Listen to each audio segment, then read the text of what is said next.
E aí, Iago, todo governo é demoníaco? Olha, às vezes a tentação é dizer que sim, sabe? Quando a gente...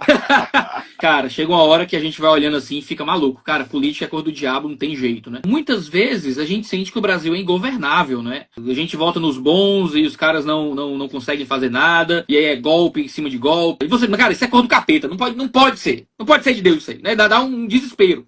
Mas veja, quando a gente age assim, quando esse desespero toma conta da gente ao ponto da gente achar que a política em nível último é sempre uma expressão demoníaca, a gente não consegue criar diferença entre bons e maus governos, entre bons e maus candidatos. A gente tem Apocalipse 13, que mostra que o anticristo vai usar as forças do diabo para poder validar o seu governo, mas ao mesmo tempo nós temos Romanos 13, que mostra que o governo, quando ele age corretamente, louvando os bons e punindo os maus, é uma expressão do serviço de Deus para com o mundo. Então a gente tem que entender que existem duas forças de representação em conflito se expressando por meio das forças políticas o tempo inteiro. Por um lado, essa função de diáconos, é o termo de Romanos para falar do governo. Tem ali um governo que é instrumento de Deus para o serviço da sociedade, mas quando ele anda contra a liberdade das pessoas, anda perseguindo os indivíduos, ele se torna uma expressão do diabo. Então todo governo é do diabo? Eu diria o seguinte, todo governo está debaixo da possível influência do diabo, quando ele sai do caminho do bem.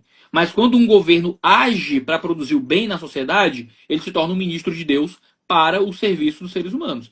Então a gente tem que sempre lembrar disso. É um discernimento bíblico importante, como o Bruno comentou aqui. A gente tem esse cenário sempre em competição. Um governo pode ser mais demoníaco do que outro, em certo sentido.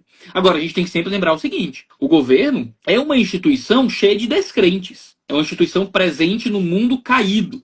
E o reino de Deus não é deste mundo. Então a gente tem que lembrar que quando a gente fala das forças políticas, a gente está falando de forças que estão sempre debaixo da atuação do mal, do poder temporal. Então quando cristãos entram nessa esfera, eles estão indo no terreno do inimigo, em certo sentido. Estão indo em um ambiente extremamente deletério, De corrupto, com opressão. muita expressão de opressão espiritual mesmo. Então a gente precisa sempre ter isso em mente. Política é cor do capeta? Não é. A política é a administração do bem comum. Era para ser uma coisa boa, para o bem da sociedade. Mas é tomada pelo mal muitas vezes, principalmente quando seus representantes são pessoas que não são pessoas da mesma fé, digamos assim, e às vezes se diz da mesma fé, mas o tipo de política que aplica é uma política que também provém deste mundo, muitas vezes, né?